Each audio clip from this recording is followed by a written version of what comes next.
Hey guys, it's Reynad back with a Hunter deck. This is pretty similar to what most of the higher ranked Hunter lists look like lately, with the advent of Webspinner and Haunted Creeper. Very, very strong deck. It is more of a mid-range Hunter deck, not super aggressive. More like the version that was first popularized by Life Coach and then refined by Kalento and Gara with like River Crocolisks and stuff. This deck is, although Unleash the Hounds got nerfed, this deck feels much smoother than it did back then, even with the 2-mana Unleash the Hounds. Very, very strong deck. Very good on ladder, so highly recommend playing this list at pretty much any rank. Anyway, let's go through it and explain why some of the cards are in here. So, 2 Hunter's Mark, very broken card, costs 0 mana, deals like 4 or 5 damage to a creature, really strong, the same turn that you play Buzzard Unleash, of course, and, you know, I'm sure that you guys have had enough Ancient Wars die to this card that you understand why 2 copies is the right number there. Flare is a card that a lot of people choose to cut from their Hunter deck or only play 1 copy of because they are stupid. It's 1 mana draw card, which, if that was a neutral spell, I would play it in all of my decks anyway, because you're effectively playing a 28 card deck. But most effectively, because you're playing a 28 card deck, it draws you to your cards that you need to win the game. Like, against Control, you need High Mains to win the game. Against Miracle Rogue, you need Loatheb to win the game. Against Zoo, you need Unleash to win the game. And if you play a 28 card deck, you're just way more likely to draw into either the specific card that you need, or the tracking to get you the specific card you need to be able to win. So, 2 copies of Flare is absolutely correct, and if you're ever in a situation where you're playing a Hunter Mirror match and they have secrets, like, you can't lose if you Flare a secret. It's not possible. Also, Mage is a thing. You do see Freeze Mage from time to time, and if you're not playing Flare in your deck, that's a matchup you could easily lose to Ice Block and Elixstraza, whereas if you play double Flare, it's almost impossible to lose. Tracking, very, very broken card. Same reason as Flare, right? Like, 1 mana draw card, except this draws you a card of your choice from the top 3, just draws you towards the pieces that you need. Now, because of tracking and Flare and the Buzzard draw, this deck sees so many cards over the course of a game, compared to other decks, which is the reason that I play so many single copies of cards in the deck. At first, I had like 2 copies of Stone Tusk Board, 2 copies of Hyena, like 0 Deadly Shot. You know, the deck was all 2-ofs and a Loatheb. And that was alright, but I realized that I needed to incorporate more single copies of cards because these things like Owl or Direwolf are situationally better than the second copy of Hyena. And when you play cards like Tracking and Flare and you see so many cards, you get more options over the course of a game. Like, it's much better to have a Hyena and a Direwolf in your hand rather than 2 Hyenas because it just doubles the amount of options you have. So, anyway, that is the, you know, gives you card selection. That's the reason we have so many single copies. So, 1 Stone Tusk Boar. Used to play 2 copies of this in old mid-range Hunter, but with the addition of Webspinner, you're not like desperate for a 1-drop as much as you used to be. So I do have the single copy because it does synergize well with Hunter's Mark, Hyena, Buzzard, Timberwolf. Like, it's fine. It's a cheap beast. It does something, but drawing 2 copies of it isn't really exceptional. Pretty easy cut to make, I think. Still going to keep the 1 in there for now. It's never really terrible, but it's not an exceptional card. 2 Timberwolf, because we are flooding the board with cheap beasts much more often than we used to. I'm not playing Explosive Trap or Freezing Trap in this deck, so without Explosive Trap, you basically are going to have a hard time against Zoo, and Timberwolf kind of makes up for that. If they have a board of a bunch of 2-health minions, which is very common, Timberwolf can clear that, whereas if you don't play this card and you don't play Explosive, there's basically no way you're ever beating Zoo. So Timberwolf is there for the more aggressive matchups, and again, it's a 1-mana beast like Stone Tusk Boar. Because of so many cheap beasts now being in the deck, you keep Starving Buzzard in your opening hand much more often than you used to. So, most matchups I will be keeping this in my opening hand, you'll see. Webspinner, really powerful new card. A lot of people will point out the fact that it can draw you cards like Captain's Parrot or Angry Chicken, and it's so RNG and it's not good. And they're just wrong. Webspinner is a fantastic card. Play 2 of it always. I promise you it's correct. It's a ridiculous value. It's a 1-mana 1/1 beast, which is worth looking at already. You know, like Stone Tusk Boar, which is a 1/1 beast with charge, was already good enough to play 2 copies of, probably 3 copies before Webspinner was a thing, if you could play 3 hypothetically. And rather than having charge, it's still a 1/1 beast for 1.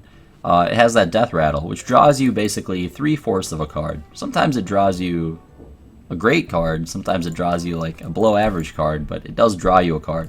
So you should definitely be playing 2 of this. Has great Hunter's Mark synergy. It's great to follow it up with Haunted Creeper, Direwolf, Hyena, and make sure you have creatures for Houndmaster all the time. 1-mana beast, so you can buff it with Timberwolf, you can chain with Buzzard, even if you don't have Unleash and they don't have creatures, you can still draw a million cards with Buzzard because you're playing these cheap beasts. And it also makes up for the lack of late game that the deck might have sometimes, because sometimes you just draw expensive cards. Even like a Core Hound is going to have a lot of use in a control matchup. So, highly recommend 2 Web Spinners. Direwolf Alpha, I have the 1-1 split on Hyena and Direwolf. It can function as a third copy of Timberwolf sometimes. If you unleash the hounds for a lot of cards, you can put Direwolf in the middle and start trading off the beasts on either side. And effectively, all your hounds have 2 power that way. It's also just a great follow-up turn 2 to Webspinner. If I play Webspinner and they play Flame Imp, you just play Direwolf and trade, and it's almost impossible to lose at that point. Haunted Creeper, really resilient 2-drop beast. The Spectral Spiders aren't beasts, but this creature is still really annoying for people to kill. Like, they don't want to commit a card to killing it when you're going to get 1/1s.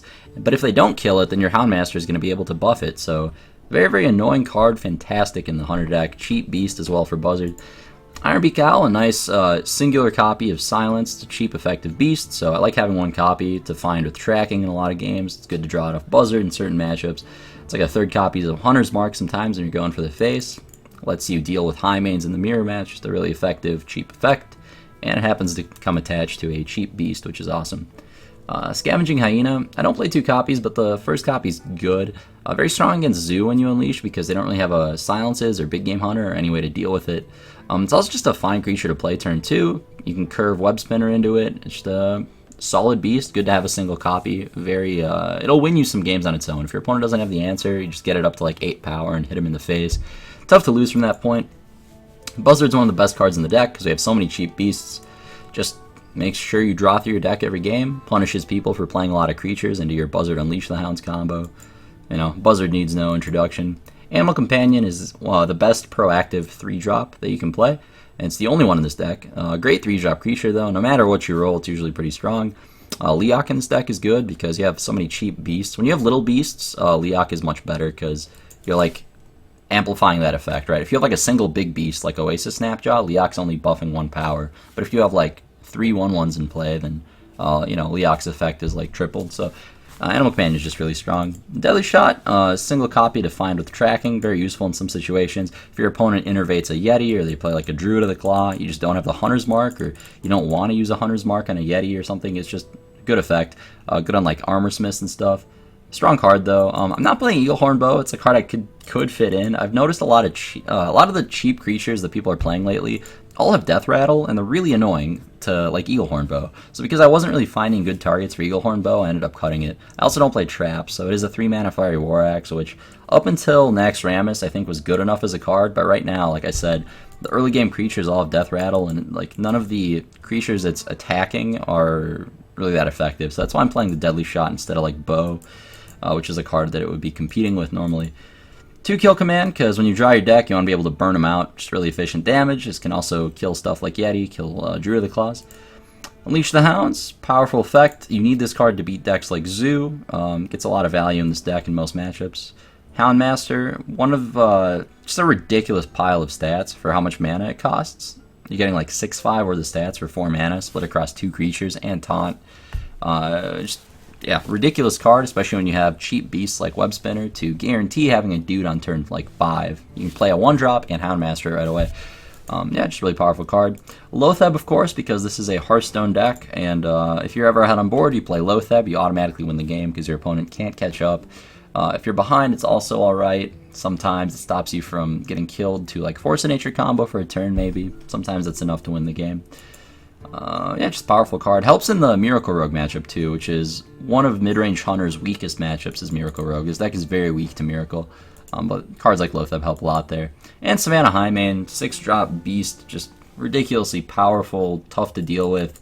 Better than Karen Bloodhoof, and it's a beast. Not much to say here. This is the guy that wins control matchups for you. You draw through your deck, you find him, you play him, and there are no good answers. Anyway, I'm going to get into some games, and I'll see you guys in just a second.